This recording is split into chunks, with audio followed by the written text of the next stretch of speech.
Merci, Fresneville.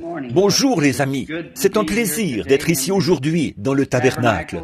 Je m'étais dit que si j'amenais Fresneville à prêcher ce matin, j'essaierais peut-être de le faire ce soir. Après quoi, je réfléchissais alors à une leçon d'école du dimanche pour ce matin. Et ce que, si le Seigneur le veut, nous essayerons d'avoir cette leçon d'école du dimanche. Maintenant, cela fait 2 semaines déjà, plus ou moins, que je suis revenu. Et j'ai été très nerveux, comme vous l'avez appris. Sur le champ de mission, j'étais vraiment très épuisé, au point que je pouvais à peine continuer. Alors j'ai dû revenir pour me reposer un peu. Et je suis parti 3 jours au barrage de Wolf Creek, dans le Kentucky, dans la région où je suis né. Je pensais, oh, je me sens merveilleusement bien maintenant. Je vais bien. Et quand je suis rentré à la maison, la première petite chose qui m'est tombée dessus a été une sorte d'affaire fiscale. J'ai de nouveau touché le fond. C'est là que je me suis rendu compte qu'il faudrait plus qu'une semaine ou 2 pour me remettre sur pied.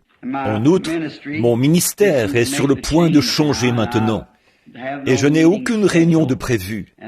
Alors c'est pour cette raison que je me suis retiré un peu et je me suis dit que pour les quelques semaines à venir, je me reposerai tout simplement d'un repos complet et que je m'attendrai au Seigneur. Et bon nombre d'entre vous, qui êtes des vétérans ici, qui êtes avec nous depuis longtemps, se rappellent que ce que le Seigneur nous a dit, il l'a toujours accompli, ce qu'il a dit qu'il ferait. Et rappelez-vous, au tout début, dans l'église ici, le matin, nous avons posé la pierre du tabernacle. Cela a été écrit sur la page de garde de ma Bible et placé dans cette pierre. Ce matin-là, cette grande vision qui disait « Ceci n'est pas ton tabernacle ». J'ai dit « Où est-il, Seigneur ?» Et il m'a placé sous les cieux. Puis une voix s'est fait entendre. Alors j'ai regardé et j'ai vu quelque chose comme 3 croix, là, ces arbres et leurs fruits et tout. Vous connaissez cette vision. Elle est écrite depuis des années. L'autre jour, j'ai pris un vieux carnet que j'avais là-bas et j'y lisais quelques-unes des choses que le Seigneur avait annoncées d'avance. Elles se sont déjà accomplies. Ces problèmes avec la jeunesse et la guerre, comment elle se déclencherait et toutes ces choses se sont produites à la lettre. Il ne reste que 2 choses, dont l'une de ces grandes prophéties. D'abord, il y aura des voitures télécommandées sur les routes qui auront la forme d'un œuf, mais on n'aura pas à les conduire. Elles se piloteront toutes seules. Ensuite, une femme puissante s'élèvera, parce que l'Amérique est une nation de la femme. Et alors, une femme puissante s'élèvera et deviendra présidente ou quelque chose comme ça dans cette nation. Puis viendra un anéantissement total. La nation tout entière sera réduite à néant. Et ça, je prédis, notez bien, ce n'est pas le Seigneur qui le dit. L'autre chose, au sujet de cette femme, ça l'est, c'est le Seigneur. Mais j'ai prédit, en 1933, que le monde connaîtrait un anéantissement total avant 1977. Et j'ignorais alors qu'ils possédaient quelque chose capable de le détruire, comme ce qu'ils ont maintenant. Mais j'ai vu cette nation dans un anéantissement total. Il ne restait que des souches d'arbres et des choses du genre. Donc, c'est en route. Et si toutes ces autres choses se sont accomplies exactement, comme il l'avait dit, ceci arrivera également. Exactement ce qu'il a dit ici dans les Écritures. C'est ce qu'il dit. Si Christ est venu la première fois, il viendra la seconde fois. Et toutes les choses qu'il a dites s'accompliront.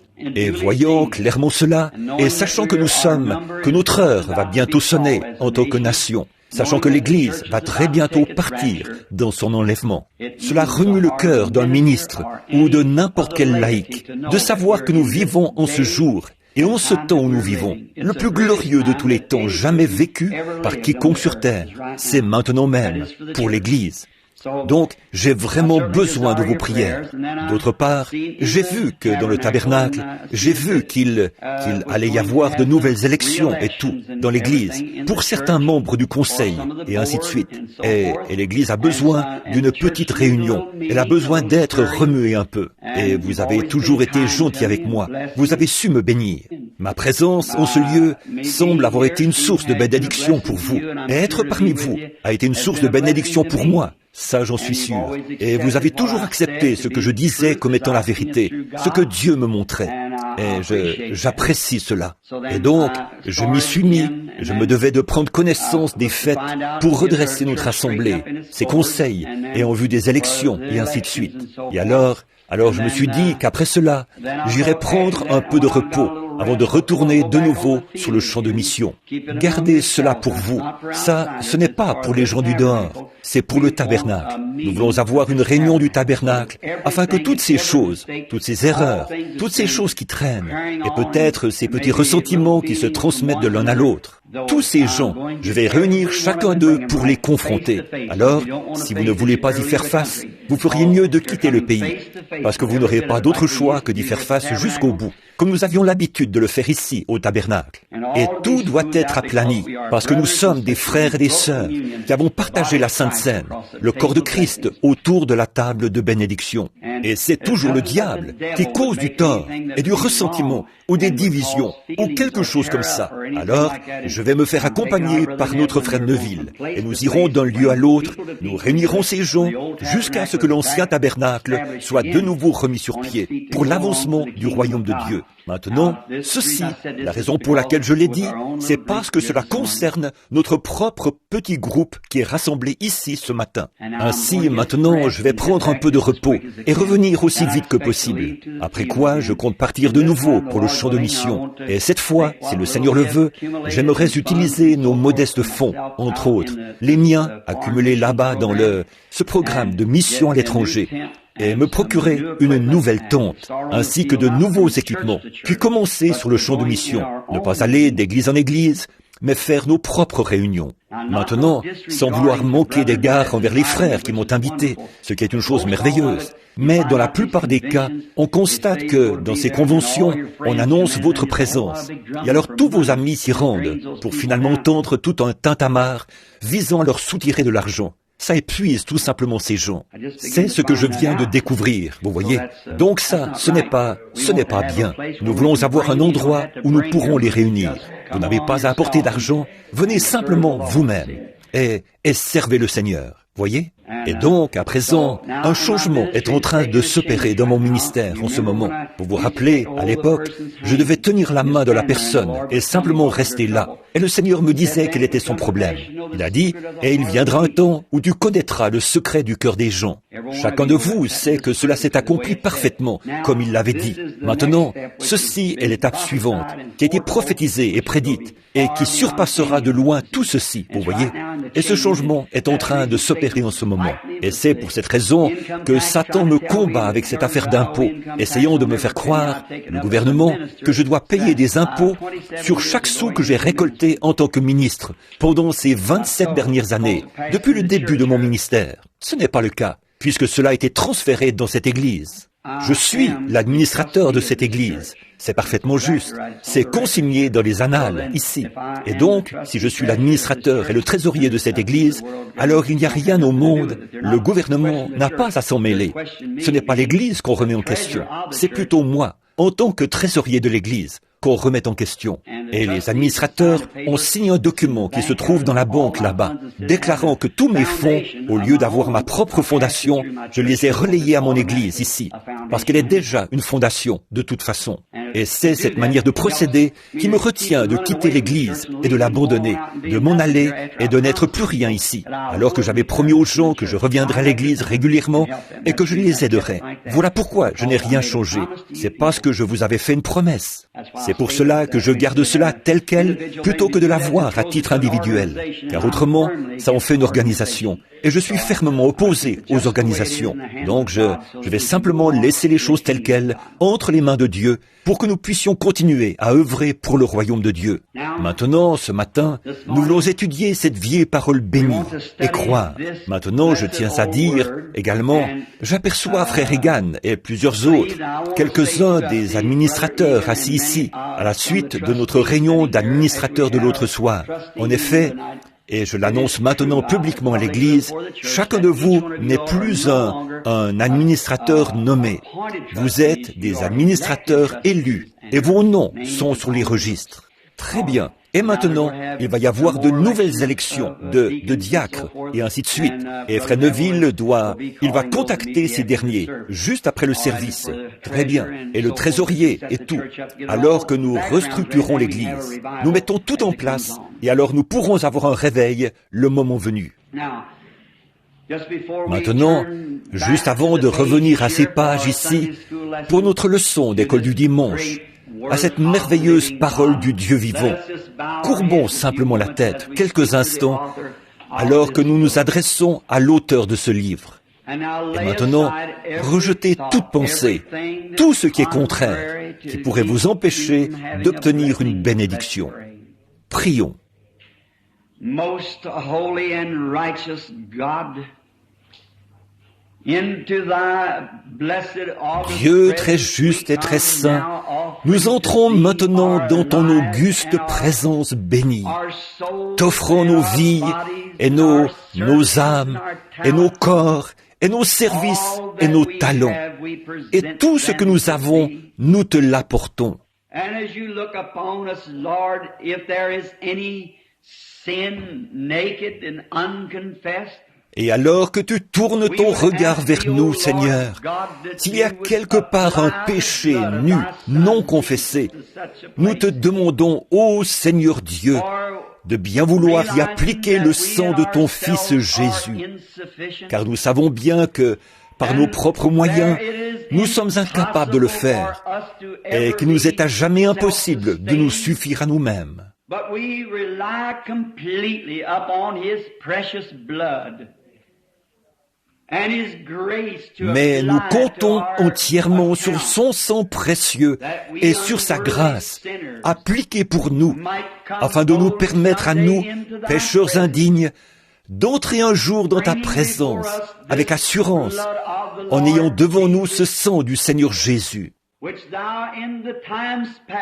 lequel, par le passé, tu as agréé comme étant le sang de ton unique Fils engendré, et tu as fait la promesse que, par lui, si nous confessons nos péchés, nous serons justifiés par sa grâce. Et maintenant, nous te demandons, Seigneur, de bien vouloir nous pardonner toute erreur, tout péché par offense ou par omission, toute transgression, et si une quelconque mauvaise pensée a pu percer notre âme, ciblée par les dards enflammés du diable, veuille chasser cet ennemi maléfique, qui est le tien et celui de ton peuple.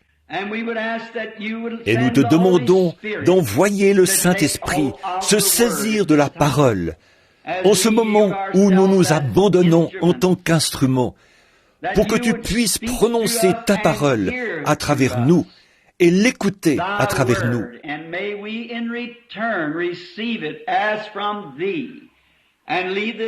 Et nous, en retour, la recevoir comme provenant de toi et quitter ce lieu aujourd'hui, ressentant que nous avons été réajustés à la cause de Christ, et être ainsi mieux disposés pour le service de ce soir et de demain, grâce à la visitation du Saint-Esprit. Bénis nos frères partout, les églises à travers le monde, qui brandissent la parole de vie en ce jour mauvais. Nous ressentons qu'il ne nous reste plus beaucoup de temps à travailler, car la nuit approche à grands pas. Les nuages de guerre planent à nouveau. Le mal est tellement proche. Aussi te prions-nous de nous accorder de travailler comme jamais auparavant. Donne du repos à nos corps fatigués, Seigneur. Renvoie-nous ensuite au combat, car nous le demandons au nom du Seigneur Jésus, et c'est par amour pour lui que nous t'adressons cette prière. Amen. As we open this morning the Bible to the 11th chapter of the book of Hebrews. Ouvrons ce matin la Bible au chapitre 11 de l'Épître aux Hébreux. Mercredi soir, nous parlions au chapitre 7 de l'Épître aux Hébreux de Melchisédek, qui était sans père, sans mère, sans commencement de jour ni fin de vie. J'ai pensé que ce matin, il serait peut-être approprié de reprendre ce livre merveilleux, étant donné que nous avons déjà abordé, dans nos lectures précédentes, le contexte de ce que nous voulons apporter.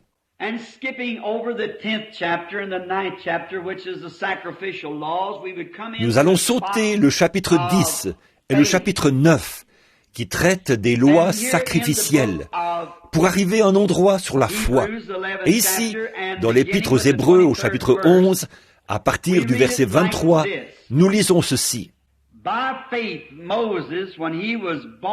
Par la foi, Moïse étant né, fut caché 3 mois par ses parents, parce qu'ils virent que l'enfant était beau, et ils ne craignirent pas l'ordonnance du roi.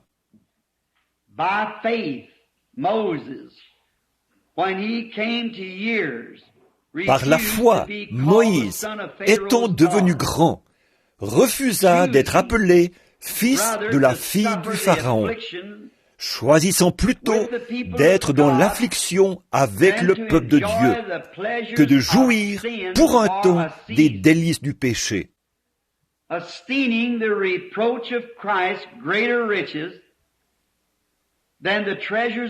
Estimant l'opprobre du Christ un plus grand trésor que les richesses de l'Égypte, et il regarda à la rémunération.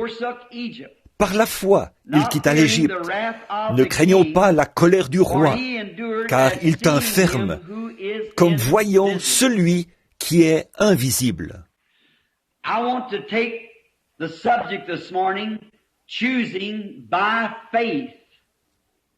J'aimerais prendre ce sujet ce matin, choisir par la foi. Et je voudrais prendre pour thème les 3 premiers mots du chapitre 23. Par la foi, Moïse. Choisir par la foi. Dans presque tout ce que nous faisons, nous devons choisir par la foi. Et nous constatons que tout ce que Moïse a fait, qui mérite d'être répété, a été fait par la foi. Pas par la vue, mais par la foi. Et la raison pour laquelle j'ai décidé de parler de cela ce matin, pour l'Église dans cet état, c'est parce que dans nos écoles et autour, nous avons reçu énormément d'enseignements scientifiques. À cause de cela, nous avons éloigné les gens de la foi.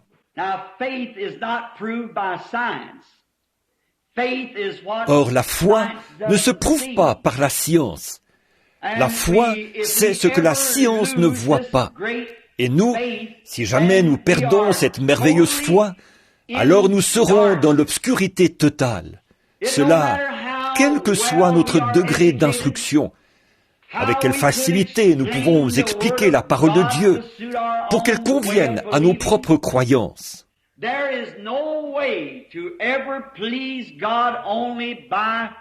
Il n'existe aucun autre moyen de plaire à Dieu, si ce n'est par la foi.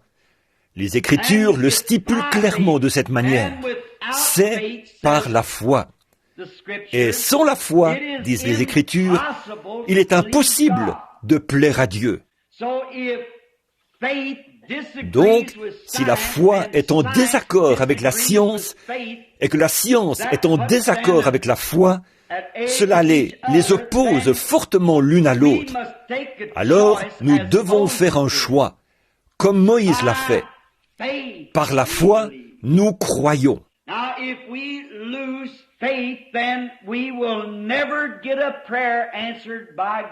Maintenant, si nous perdons la foi, alors Dieu n'exaucera jamais une seule de nos prières. Car il faut que celui qui s'approche de Dieu croit premièrement que Dieu existe et qu'il est le rémunérateur de ceux qui le cherchent. Donc, si nous perdons la foi, nos prières ne sont plus valides. Nous n'arrivons à rien. Think of this morning is to hold on to faith.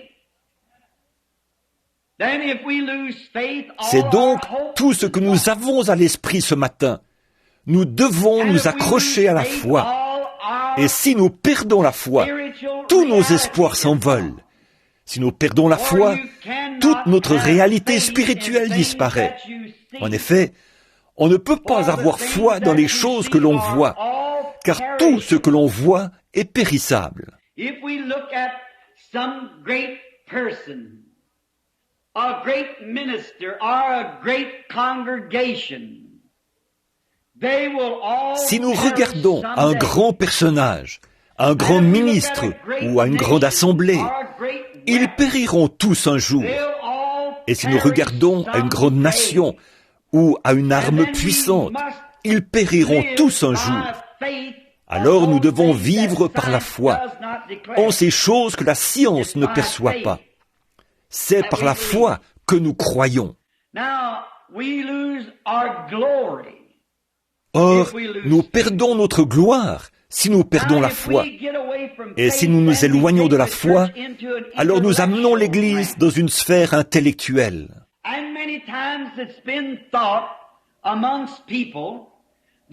Because a congregation was large and they had great Souvent, les gens pensent que parce qu'on a une assemblée nombreuse et qu'on a de grandes églises, de grands clochers, des tas de gens tirés à quatre épingles, très soignés, avec beaucoup d'argent, ce qui leur permet de s'offrir ces choses. Nous avons souvent trouvé cela inspirant. Pensez que cette église-là devait être inspirée. Ou bien, nous avons souvent fait référence à différents ministres qui vont sur le champ de mission et font de grands rassemblements de foule, pensant parfois que ce sont là des signes indicateurs de l'inspiration. Or, ce n'est pas tout à fait la vérité. C'est une inspiration humaine. Mais c'est faire la volonté de Dieu qui amène la véritable inspiration. Voyez, qu'il s'agisse d'une seule personne ou d'une poignée de gens, qu'il s'agisse d'une grande église ou d'une petite église, cela n'a aucune importance. Qu'il s'agisse d'un grand orateur éloquent ou simplement d'un homme qui connaît à peine son alphabet, cela n'a aucune importance. Tout dépend du message qu'il apporte. Est-ce inspiré par la parole de Dieu ou bien est-ce inspiré par des conceptions intellectuelles d'inspiration humaine? Certaines personnes peuvent être inspirées par l'éloquence d'un orateur. Elles ne justifient rien pour autant. On est parfois inspiré parce que l'homme en question a une solide formation qui lui permet de bien faire passer son message. Ça ne veut pas dire que c'est de Dieu, voyez? C'est seulement au moyen de la parole perpétuelle, éternelle et bénie de Dieu que nous pouvons recevoir l'inspiration. Et cela est donné par le Saint-Esprit. C'est par la foi que nous la recevons.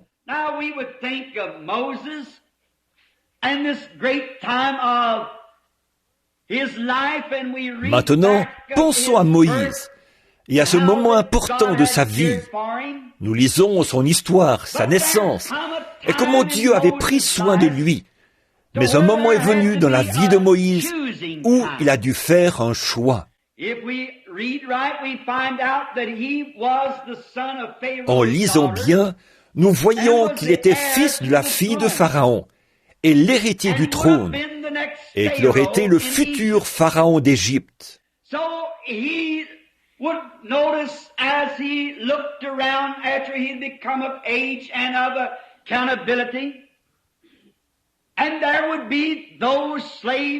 Alors, lorsqu'il a grandi et qu'il était en âge de répondre de ses actes, il a remarqué, en regardant autour de lui, qu'il y avait ces esclaves qui travaillaient dans les fosses de bitume. Et Moïse regardait, par les fenêtres du palais, les mêmes esclaves que Pharaon voyait. Mais ô combien différente était sa manière de les voir. J'aimerais baser notre réflexion là-dessus ce matin, pendant quelques minutes, et que le Dieu du ciel place ceci dans chaque cœur en ce lieu. C'est votre manière de voir les choses qui fait la différence. Le grand évangéliste John Sproul, qui avait été converti sous le ministère de frère Bosworth. Bon nombre d'entre vous se souviennent de lui, la vieille grange de la gloire, il y a des années de ça. Il a dit qu'un jour, il avait fait un voyage avant le décès de sa bien-aimée compagne et femme. Ils étaient à la salle Lorraine, en France, et j'ai eu le privilège de visiter ce même lieu.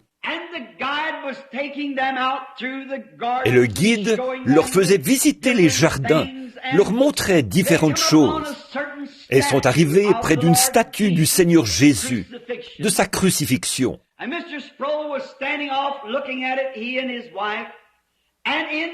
Alors, M. Sproul restait là à la regarder, lui et sa femme, et dans leur cœur, ils critiquaient, se demandant ce que l'artiste avait bien pu avoir en tête, ou le sculpteur plutôt, quand il avait taillé dans la pierre une chose aussi hideuse, censée représenter la souffrance, l'amour et la compassion du Seigneur Jésus, mais qui ressemblait à une vulgaire ébauche taillée grossièrement.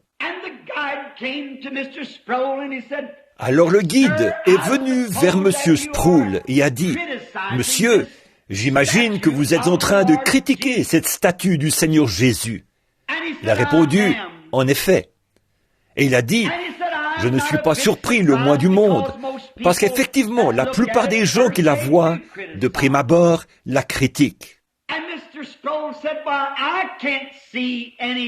Puis, M. Sproul a dit, « C'est que je ne ressens aucune compassion, ni aucune inspiration en regardant une telle chose. Alors je me demande ce qui a bien pu pousser le sculpteur à la tailler de la sorte. »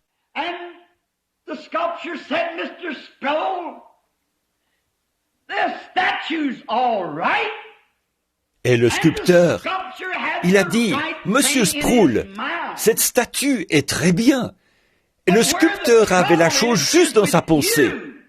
Le problème, par contre, c'est vous.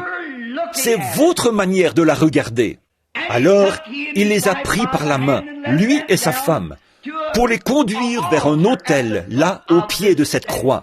Et il a dit, « À présent, Monsieur Sproul, regardez vers le haut maintenant. » Et lorsqu'il a levé les yeux, il a dit que son cœur a failli lâcher.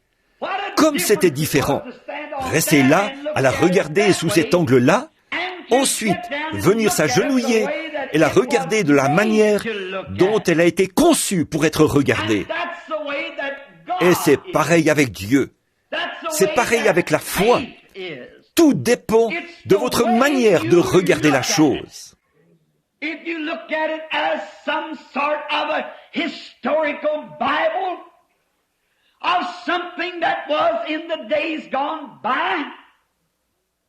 Si vous la regardez comme une Bible historique quelconque, quelque chose qui a eu lieu dans des temps révolus, vous ne pourrez jamais saisir la véritable valeur de la Bible. Vous devez vous agenouiller et obéir au commandement de cette Bible et la regarder avec les yeux du Saint-Esprit. J'aimerais demander à cet auditoire ce matin, quel bien un Dieu historique peut-il nous procurer s'il n'est pas le même Dieu aujourd'hui? Quel bien un Dieu qui s'est servi de Moïse pour accomplir les miracles qu'il a fait avec lui? À quoi bon lire au sujet d'un tel Dieu s'il n'est pas le même aujourd'hui? À quoi sert un Dieu qui a pu délivrer les enfants hébreux de la fournaise ardente s'il n'est pas le même Dieu aujourd'hui? À quoi sert un Dieu qui, dans le passé, jugeait le bien et le mal, punissait les mauvais et bénissait les justes, s'il n'est pas le même Dieu aujourd'hui? Pourquoi allons-nous à l'église? Pourquoi nous abstenons-nous des choses du monde s'il n'est pas le même Dieu qui juge de la même manière et qui a la même opinion qu'il a toujours eue? À quoi sert un Dieu qui a pu toucher la main d'une femme ayant une forte fièvre et ainsi stopper cette fièvre s'il n'est pas le même Dieu aujourd'hui? À quoi bon servir un Dieu qui a pu faire sortir de la tombe son ami, qui était mort depuis 4 jours, s'il n'est pas le même Dieu aujourd'hui? Par la foi, nous croyons qu'un jour glorieux, il nous fera sortir de la terre, combien même nous serions redevenus une cuillerée de cendre. Comment le prouver? Nous ne le prouvons pas, nous le croyons. Il ne nous est pas demandé de prouver quoi que ce soit, il nous est demandé de le croire. By faith, Moses did such and such. Par la foi, Moïse a fait telle ou telle chose. Et Moïse, étant un jeune homme, en regardant les esclaves par la fenêtre du palais, il voyait la même bande d'esclaves crasseux, sales et couverts de boue que Pharaon voyait.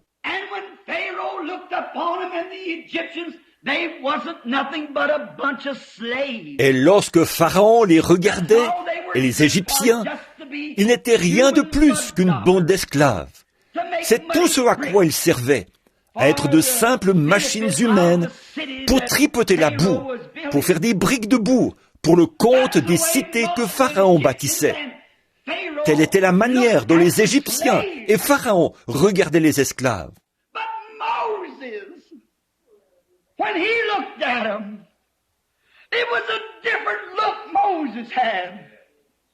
When he seen passing by the window, the great ditches in their face. Mais Moïse, lui, quand il les regardait, c'était d'un regard différent. Quand il les voyait par la fenêtre, les visages si creux, les larmes qui ruisselaient sur leurs joues, et leur corps courbé.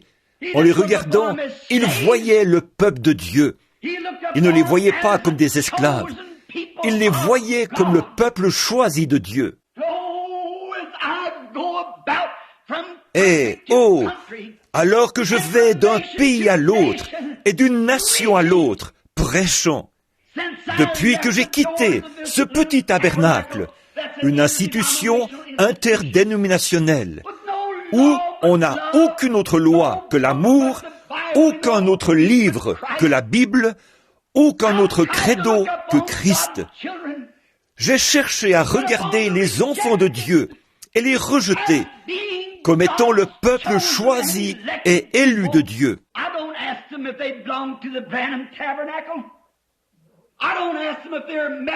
Je ne leur demande pas s'ils font partie du Branham Tabernacle. Je ne leur demande pas s'ils sont méthodistes, ou s'ils sont presbytériens, ou s'ils sont pentecôtistes, ou nazaréens, ou pèlerins de la sainteté. Je veux simplement les voir comme le peuple de Dieu.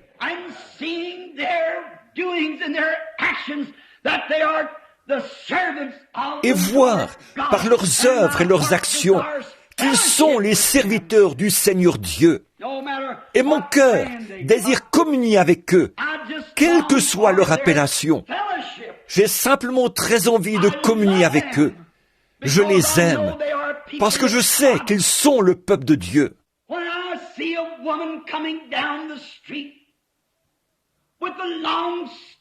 Quand je vois une femme qui descend la rue, vêtue d'une longue jupe, les cheveux coiffés soigneusement dans son dos, et portant une robe d'apparence décente, et que je vois une autre jeune femme, peut-être du même âge, portant un petit short, celle-ci aura beau être, au regard du monde, 2 fois plus jolie que la femme à la longue chevelure. Mais je prendrai parti pour la jeune fille qui est habillée comme une chrétienne. Même si on se moque d'elle et qu'on la traite de fanatique, je prendrai quand même son parti. Il se peut qu'elle ne soit pas aussi jolie que l'autre jeune fille, d'apparence, mais elle voit quelque chose. Par la foi, elle voit celui qui est invisible, celui qui guide sa vie. Quand je vois un homme qui, au travail, se fait taxer de diacre, ou de prédicateur, ou de fanatique, parce qu'il refuse de fumer, et de boire de la bière, et d'aller dans des soirées dansantes, comme le reste d'entre eux, et qui se fait traiter de fanatique, mon cœur se prend de compassion pour lui.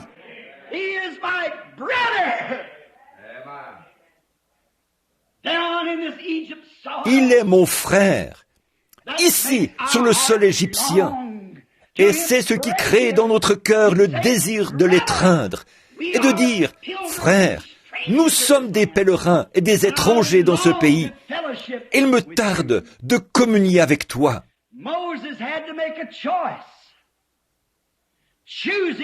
Moïse devait faire un choix. choisir par la foi. Combien de jeunes hommes auraient sauté sur l'occasion de devenir le fils de la fille de Pharaon?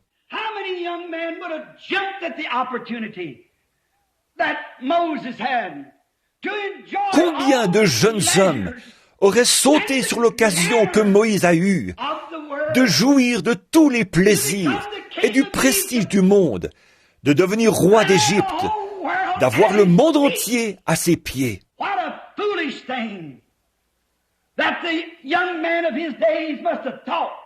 Quelle folie! C'est ce que les jeunes hommes de son époque ont sans doute pensé, que Moïse ait choisi de prendre sa place au milieu du peuple de Dieu, qui est affligé et souffrant.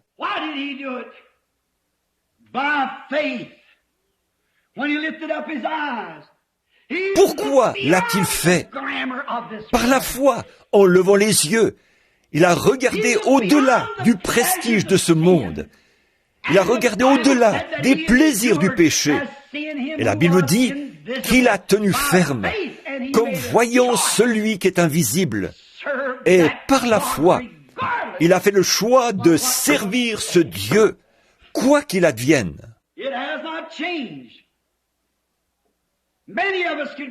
Ça n'a pas changé.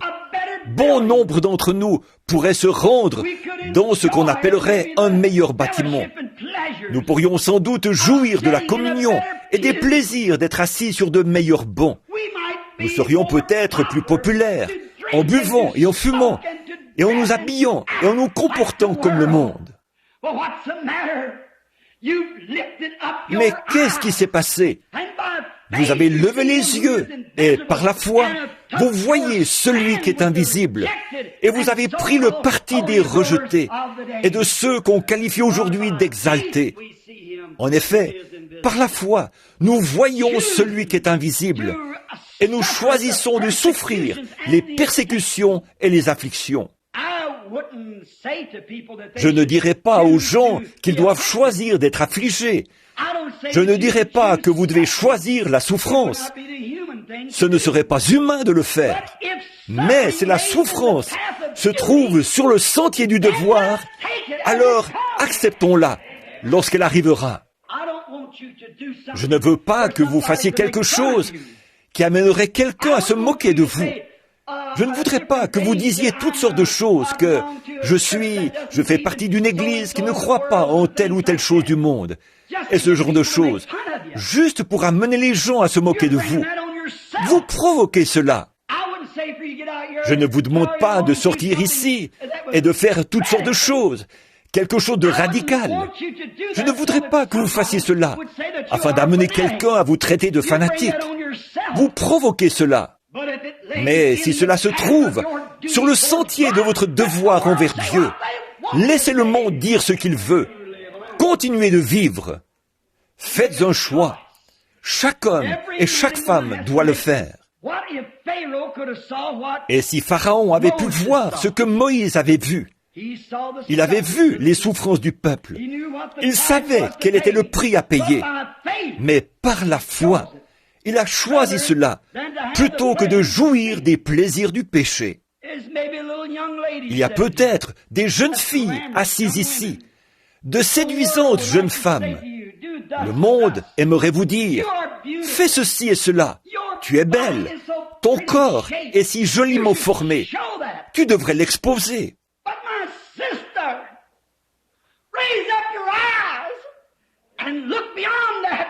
Mais, ma sœur, lève les yeux et regarde au-delà de cela, à celui qui a dit, c'est une abomination pour une femme de mettre un vêtement d'homme.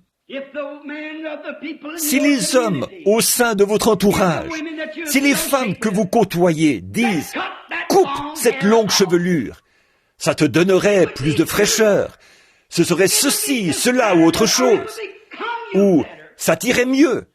N'écoutez surtout pas ça. Levez les yeux par la foi. Voyez celui qui a dit « La chevelure de la femme est sa gloire. Elle ne doit pas la couper. » S'ils disent « Ce serait populaire. Tu serais mieux vu au travail ou par le patron si tu prenais un petit verre en société.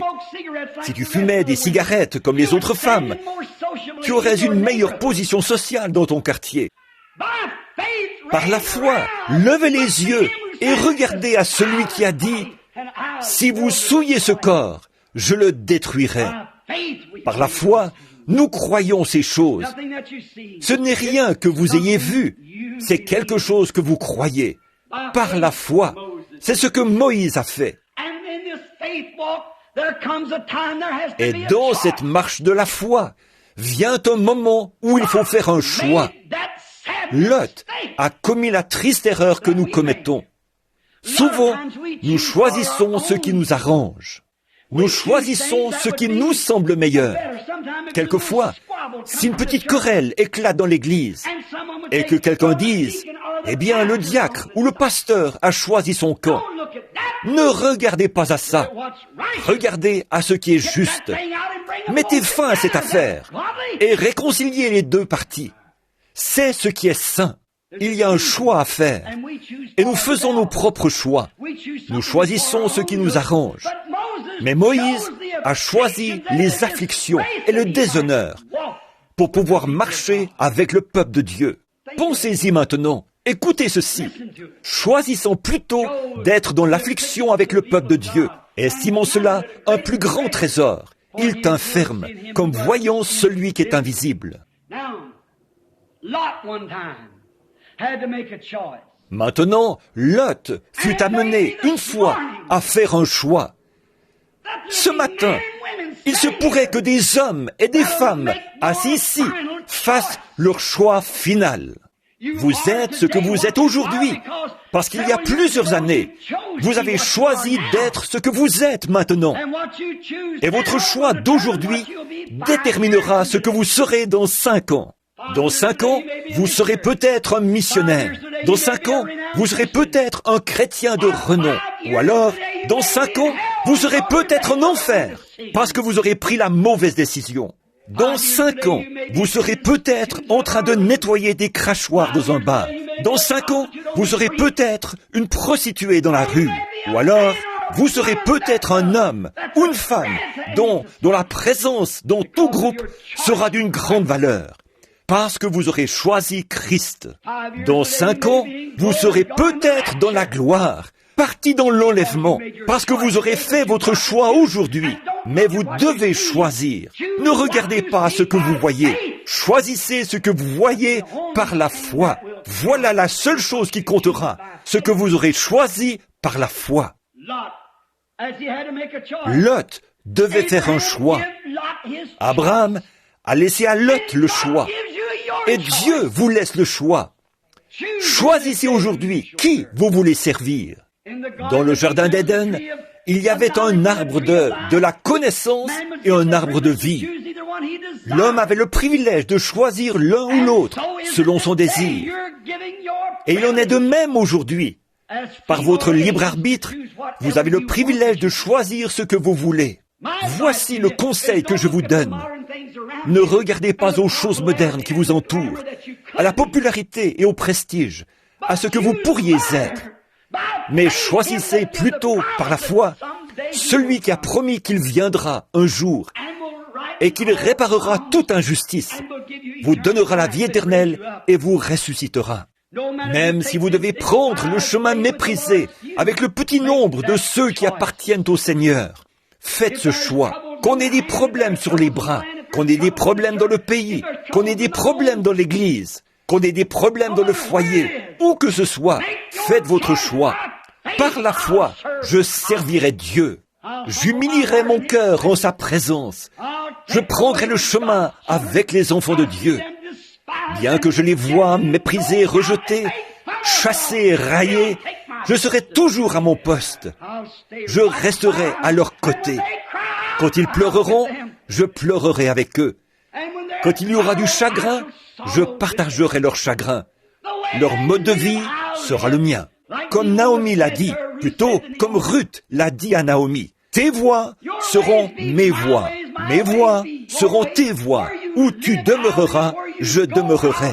Où tu iras, j'irai. Le Dieu que tu sers sera mon Dieu.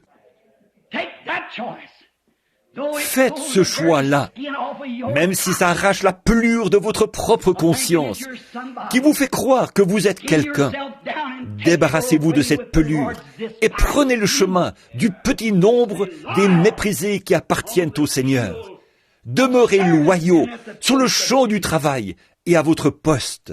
Lot a regardé autour de lui. Il a dit, j'ai le choix. Puis il a regardé vers Sodome. Il a vu que ces beaux champs verdoyants, c'était mieux que ce qu'Abraham avait vu, mieux que le lieu où demeurait Abraham. Il a vu la possibilité qui s'offrait à lui de faire paître ses troupeaux, d'avoir un bétail bien gras et meilleur. J'espère ne vexer personne, mais telle a été la position de trop de prédicateurs. Faire des compromis sur l'Évangile, pensant en tirer plus d'argent. Un gagne-pain.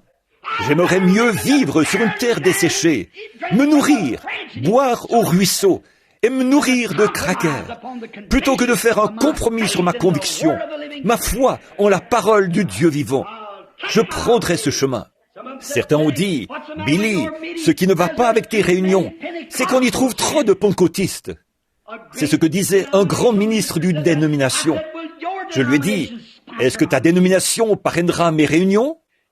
Il n'y a pas longtemps, un article paraissait dans le magazine Look, je crois. Et celui qui l'avait rédigé, il disait, en parlant des pentecôtistes, il disait, « L'église pentecôtiste est l'église qui connaît la croissance mondiale la plus rapide aujourd'hui. » Pourquoi ? C'est parce que des hommes et des femmes ont levé les yeux et ont regardé au loin. Et celui qui l'avait rédigé a également fait l'éloge des pentecôtistes. Oh, il a tout de même dit, certains d'entre eux sont tombés dans un extrême et tout. Mais les méthodistes adorent un credo. Ils adorent Dieu selon un credo. Les baptistes en font de même, ainsi que les presbytériens. Mais le pentecôtiste adore selon sa Bible. Par la foi, nous voyons la promesse. Je me joindrai à eux. Peu importe à quel point ils sont méprisés, je suis quand même l'un d'entre eux. Même s'ils sont raillés et qu'ils ont des hauts et des bas comme Israël en a eu, jamais je ne voudrais me tenir sur le flanc de la colline, aux côtés du faux prophète, d'un Balaam, essayer de maudire ce que Dieu a béni. Parce que, dans ce camp, il y a un rocher frappé, un sacrifice sanglant et une colonne de feu. Peu importe leur situation, c'est ce qui les mènera à la victoire. Et ils y arriveront inévitablement, puisqu'ils sont le peuple de la promesse, qui marche par la foi. Or, ils n'étaient pas une dénomination. Ils erraient ça et là. Et c'est pareil pour le peuple de Dieu. Et je veux prendre ce chemin avec eux, rejoindre leur rang, me joindre non pas à leur dénomination, mais à leur communion autour des éléments de l'Esprit éternel de Dieu. Car par la foi, j'ai reçu le baptême du Saint-Esprit.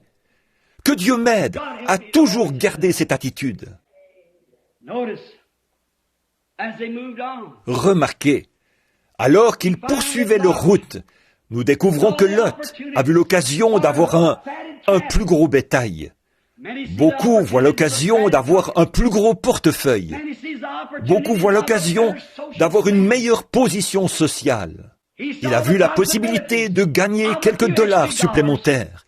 Il a vu la possibilité de devenir maire de la ville. Il était étranger, cet homme qui était très intelligent. Peut-être que je deviendrai chef de la ville. Il a vu cette possibilité parce qu'elle se présentait devant lui. Mais il n'a pas vu le feu qui allait détruire le pays. Il se justifiait. N'arrivons pas à accepter le fait que le pays était rempli de péchés et que Dieu se devait de le détruire. Et aujourd'hui, les gens se justifient en disant, « Êtes-vous, je dirais, êtes-vous chrétien ?» Ils disent, « Je suis américain. » Ça n'a pas plus de rapport que d'essayer de dire à une corneille qu'elle est une grenouille. Aucun rapport. Elle sera détruite parce que Dieu est juste. Et si l'Amérique s'en tire avec ses péchés, le Dieu saint, juste et souverain sera tenu de ressusciter Sodome et Gomorrhe et de leur présenter des excuses pour les avoir brûlés à cause de leurs péchés, s'ils nous laissent nous en tirer avec ça. if he lets you get to heaven on your injustice works, he'll have to raise up S'il vous laisse entrer au ciel avec vos œuvres injustes, il devra ressusciter Ananias et Saphira et leur donner une autre chance. Certainement, mais il est juste. Ananias a vu son argent, Pierre a vu le Christ. Oh là là, Lot n'avait pas vu la destruction de ses enfants dans cet endroit. Beaucoup d'entre vous, aujourd'hui, qui vous accrochez à ces vieux credos formalistes et ces choses, vous ne voyez pas la délinquance juvénile et la destruction de vos enfants. Vous ne voyez pas votre fille dans une maison de prostitution. Vous ne voyez pas votre fils, ivrogne ou assis à une table de jeu quelque part, parce qu'elle est bien arrosée. Et le péché, on n'en fait pas mention. En regardant, il n'avait pas vu sa femme, la directrice de toutes ces associations, transformée en statue de sel. Il ne s'était pas vu fuyant vraiment de justesse vers une petite ville quelque part pour sauver sa vie. Il n'avait pas vu cela parce qu'il ne regardait que ce qu'il voyait devant lui. Abraham, au contraire, il n'a pas prêté attention à la terre bien arrosée, car il avait levé les yeux et avait vu le lendemain. Il allait hériter de toutes choses.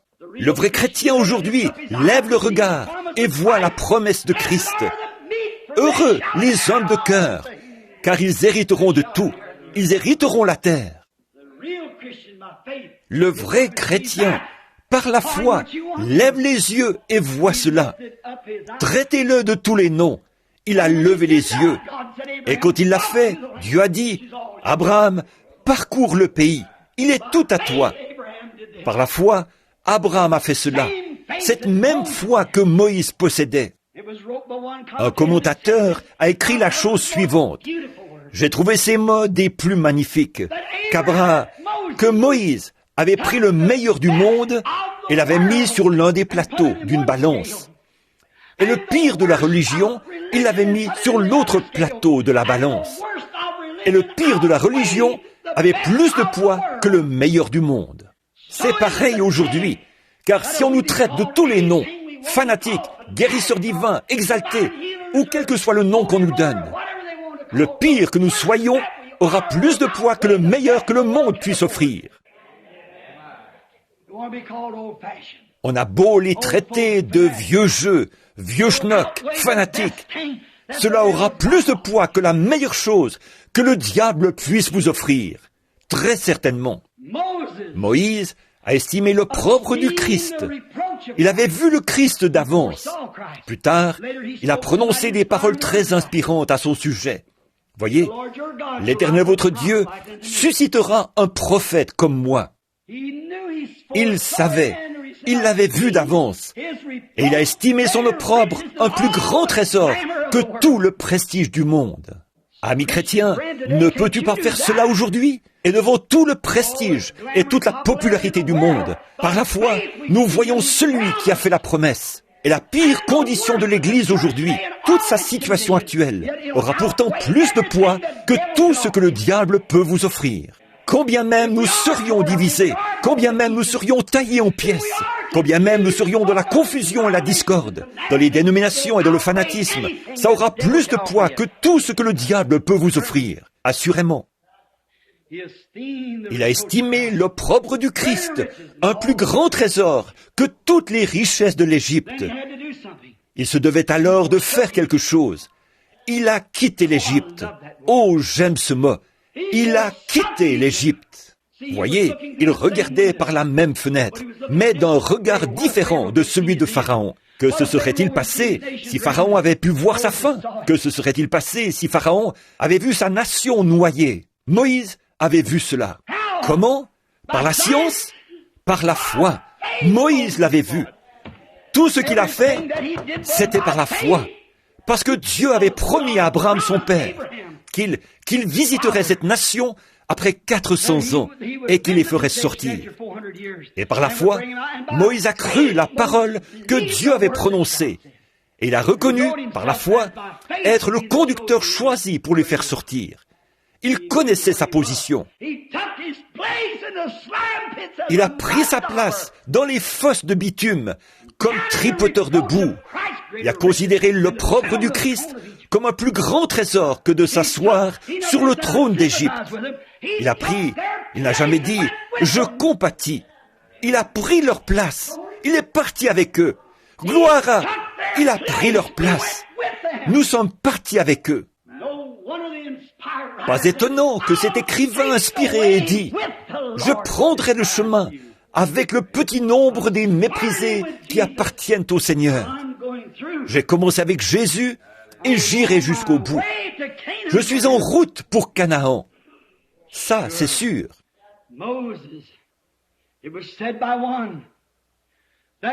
Moïse. Quelqu'un a dit de Moïse qu'il avait préféré, lui qui aurait pu être fils de Pharaon et jouir du prestige du monde.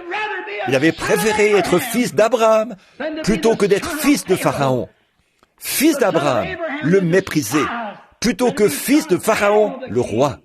Je préférais être fils du Seigneur Jésus, être son compagnon de service, prendre ma place au milieu des rejetés de ce monde, plutôt que d'être président de ces magnifiques États-Unis d'Amérique, ou que d'être un Elvis Presley, un Pat Boone, ou qui vous voudrez. Je prendrai ce chemin. Les jeunes filles doivent prendre ce chemin, plutôt que d'être une Mary Pickford, une grande vedette de cinéma, ou une pin-up. Prenez le chemin avec le petit nombre des méprisés qui appartiennent au Seigneur.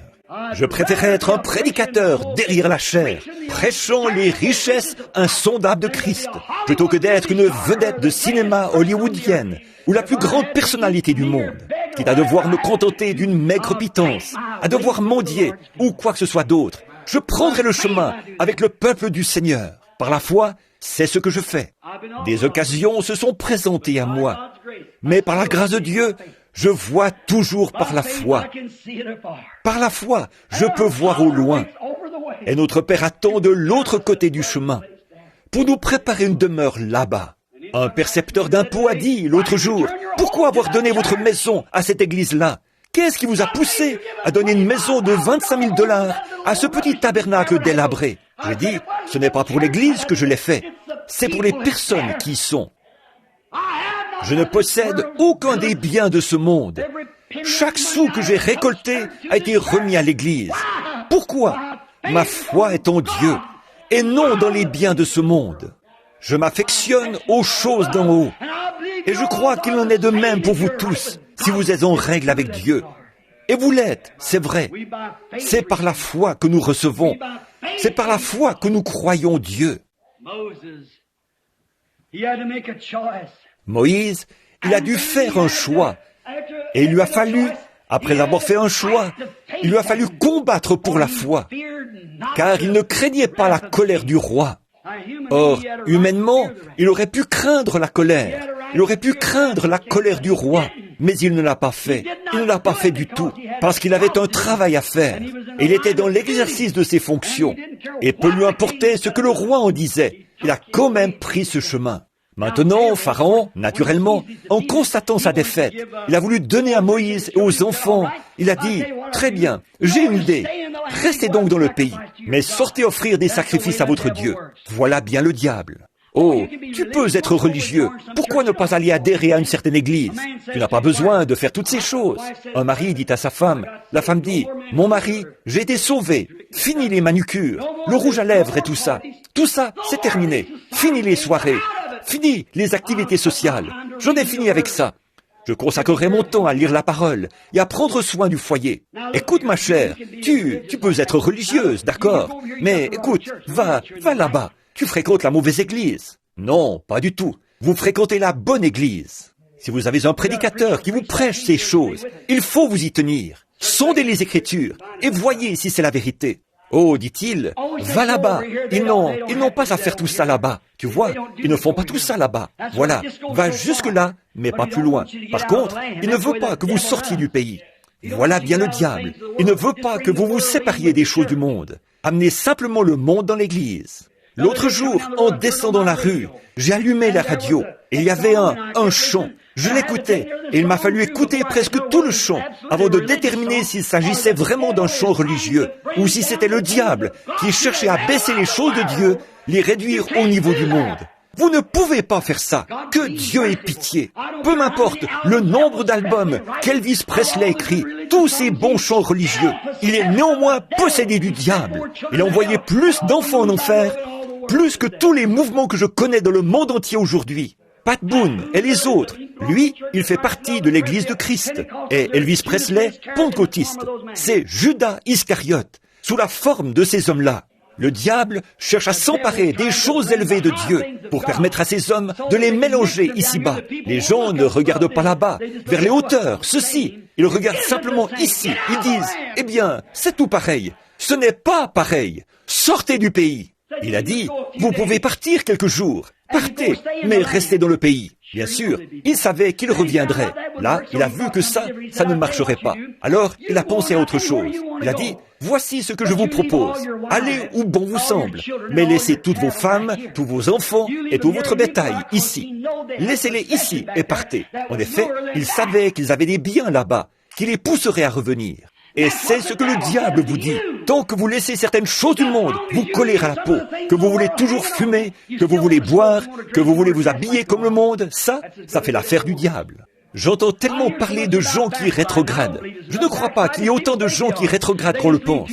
Ils laissent simplement trop de biens en Égypte. C'est ce qui les pousse à retourner là-bas. Voilà tout. Rétrograder, ça ne correspond pas à l'idée qu'on s'en fait. Vous avez laissé derrière vous trop de choses du monde. Et c'est ce qui vous attire. Frère, je vous assure que quand Israël s'est préparé à minuit, ils avaient rassemblé tout ce qu'ils possédaient en ce monde.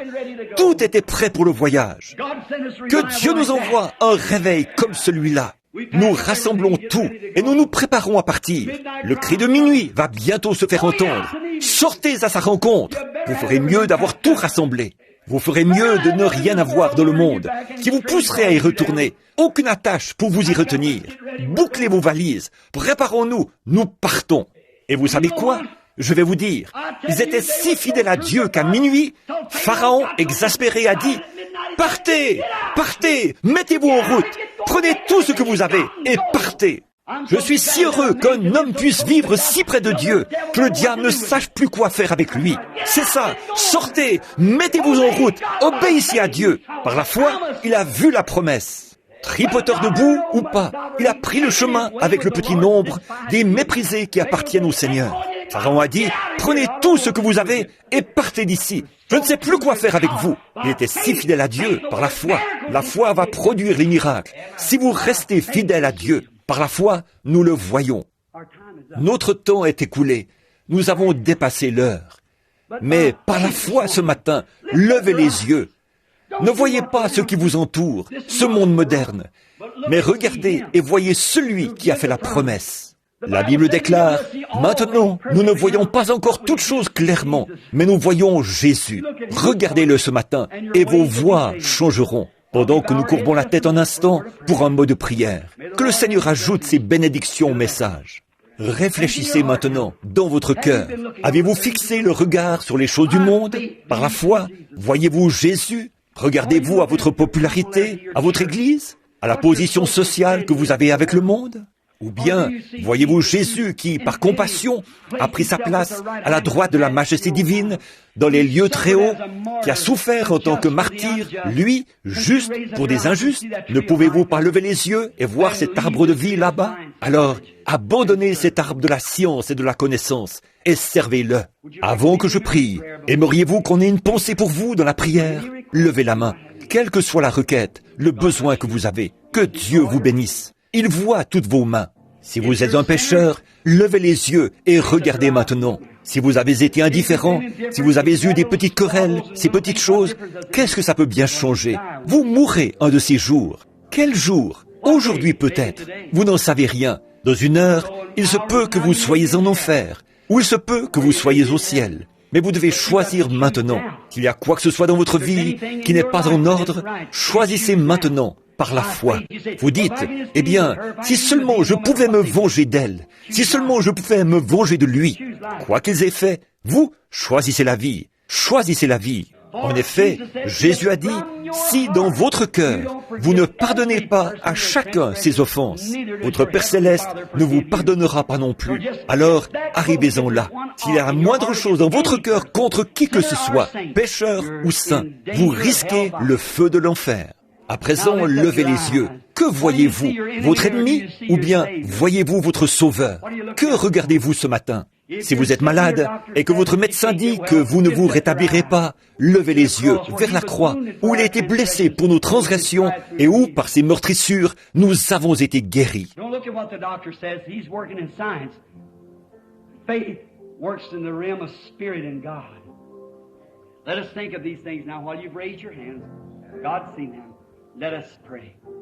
Ne regardez pas à ce que le médecin dit.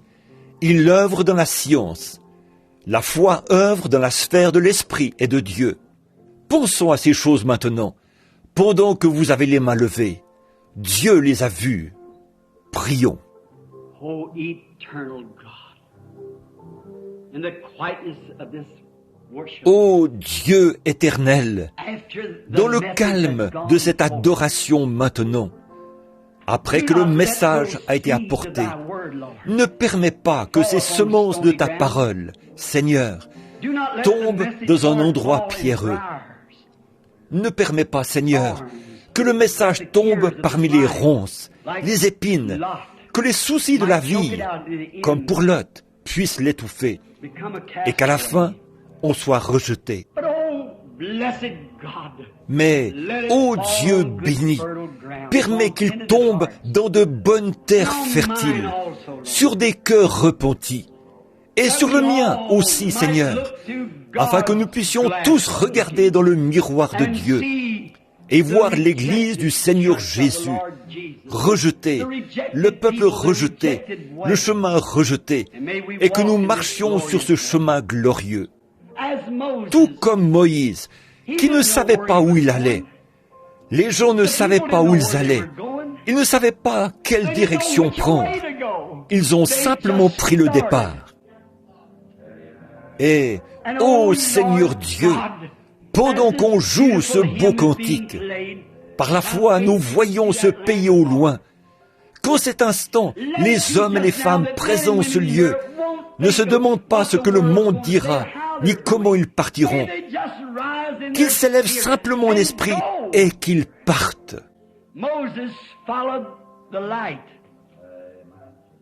Moïse a suivi la lumière et elle l'a conduit vers le pays promis. Il ne savait pas où il allait. Il marchait simplement dans la lumière, vers ce pays plus beau que le jour. Seigneur, fais qu'aujourd'hui, de nombreuses personnes ici marcheront dans la lumière des Écritures et dans la communion du Saint-Esprit et avec l'Église. L'Église, les premiers-nés, ces bébés nouveau-nés qui ont reçu Christ et qui ont été remplis du Saint-Esprit, conduits par l'Esprit. Puissions-nous marcher ensemble dans cette communion autour des préceptes de Dieu, le servir par le baptême, dans l'obéissance de sa mort, son ensevelissement et sa résurrection. Puissions-nous le servir selon l'ordre qu'il a donné. Vous, restez à Jérusalem, jusqu'à ce que vous soyez revêtus de la puissance d'en haut. Puissions-nous le servir par la guérison divine, en priant pour les malades. Puissions-nous le servir par la Sainte Seine, en rompant le pain avec simplicité de cœur, en communiant autour de la parole de Dieu. Puissions-nous le servir dans tous ses préceptes divins, jusqu'à ce que le pays apparaisse.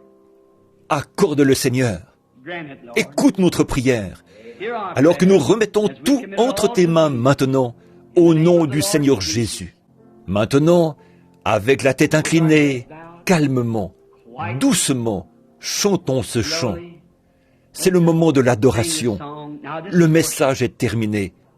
Que personne ne parte. Restez bien tranquille. Adorons. Le message, c'est ce qui corrige. Réfléchissez maintenant à ce que vous avez fait, à ce que vous auriez dû faire, à ce qui a fait de vous ce que vous êtes aujourd'hui.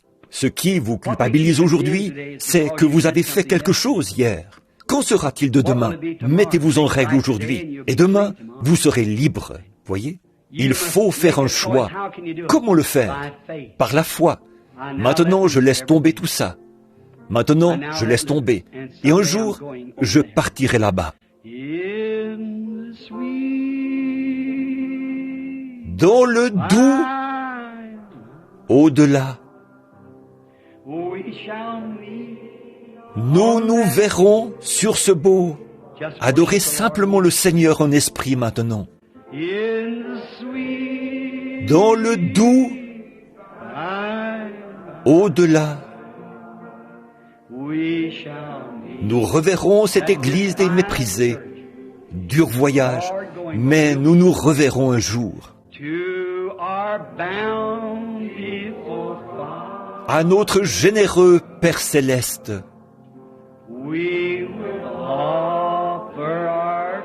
nous offrirons hommage et louange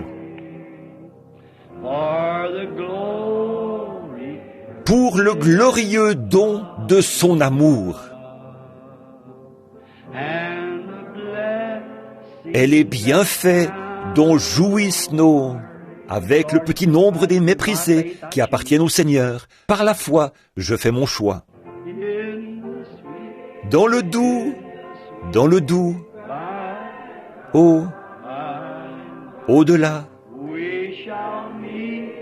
nous nous verrons sur ce beau rivage, l'au-delà. Dans le doux, au-delà,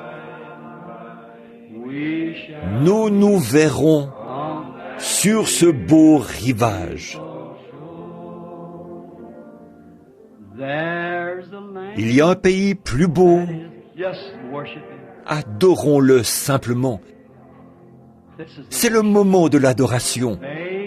Foi, je peux le voir. Par la foi, je fais mon choix. Oh, le Père attend.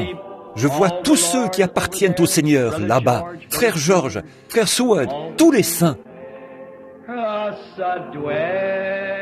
Nous préparer un palais là-bas.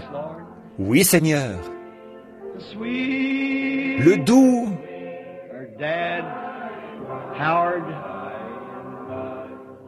son père, Howard, Edward, tous ses amis consacrés qui ont pris le chemin là-bas il y a longtemps. Dans le doux, oui, Seigneur. Au-delà, nous nous verrons sur ce beau rivage.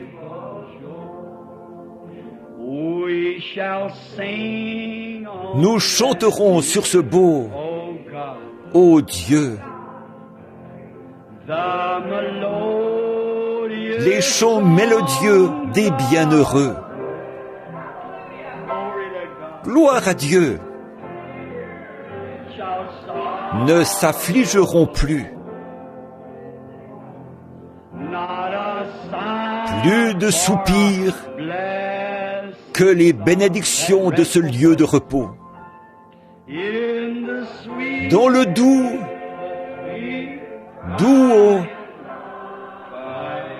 au-delà, nous nous verrons sur ce beau